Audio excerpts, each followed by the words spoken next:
2 तारीख है आज। तो इस नया साल शुरुआत हो गया। जैसे कोई बच्चा जन्म होता है तो वो फर्स्ट डे सेकेंड डे माना जाता है। एक रील में है कि पत्नी आके बोलते हैं, ये नया साल आने वाला है, सो मैं समझते हो सबके घर आएगा। एक साल तक वो रहेगा कैसे? क्यों नहीं रहेगा? यही तो सबके जीवन में कॉमन फैक्टर है, जो काल है।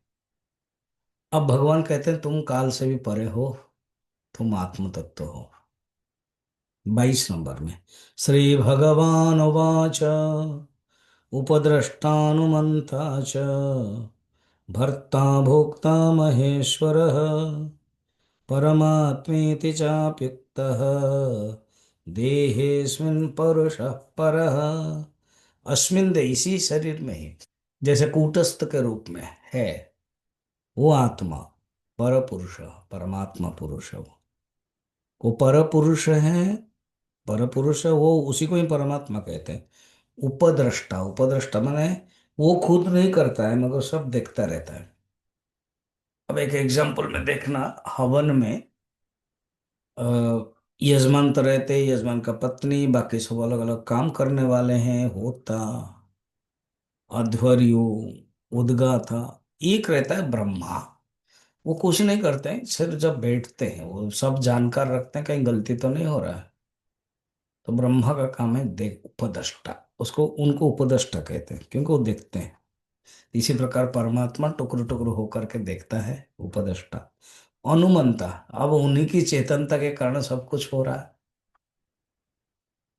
जैसे अभी आप देख रहे हो ना मुझे यूट्यूब में, तो वाईफाई अनुमंता है, वाईफाई के कारण ही देख रहे हो। वाईफाई नहीं है तो यूट्यूब नहीं हो सकता है।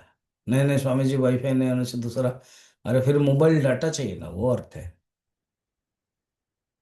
वो अनुमंता, उन्हीं के कारण ही सब कुछ चलता है, अनुमोदन करता है, भरता।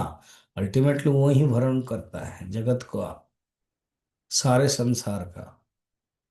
फिर भोक्ता, तो वो ही भोक्ता कैसे? वो सोपाधिक होकर को वही भोग करता है। उसके बिना बाकी तो सब जड़ है। भोक्ता का तो चेतन होना चाहिए ना। तो वही भोक्ता है, उसी से ही सब कुछ होता है।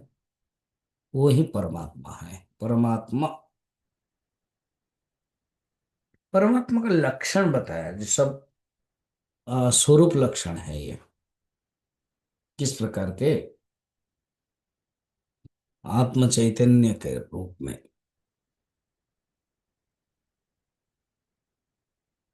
देखो, चैतन्य जो आत्मा वो एक ही है, वो भोगता है। वृत्तियां अलग अलग है, विषय अलग अलग है, मगर जो भोर भक्ता है, भरता है, एस लोकेश्वर है, एस लोकपाल है। कौशिकीय उपनिषद में भी बताया गया है।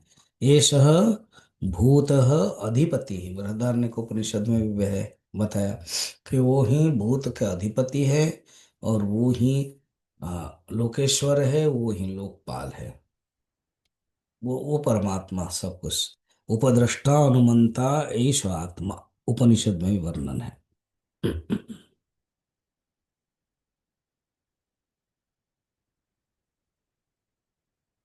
तो वो महेश्वर है, सबको, वह सबका ईश्वर है, महान ईश्वर है।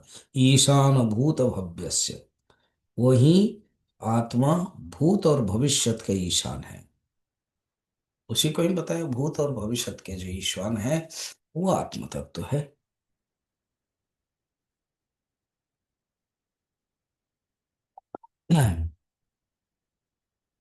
त्रयम् एपि एष सुषुप्तं स्वप्न माया मात्रम चिद एक रसः ही आत्मा। देखो, जो अवस्था वो तीन है, सृष्टि स्थिति लय, ये तो नियम है गुण के अनुसार। जागृत स्वप्न अवस्था, सुषुप्ति अवस्था, उससे भी जो चिद एक रस है वो आत्मा है। ये जो ब्रह्म एव ब्रह्मात्मैव, यह न विचिकित्सम एव, इसमें और कोई डाउट नहीं है। एकमात्र वो यथार्थ तत्व, उसमें कोई संशय नहीं करना चाहिए। आज इतना ही, फिर कल देखेंगे।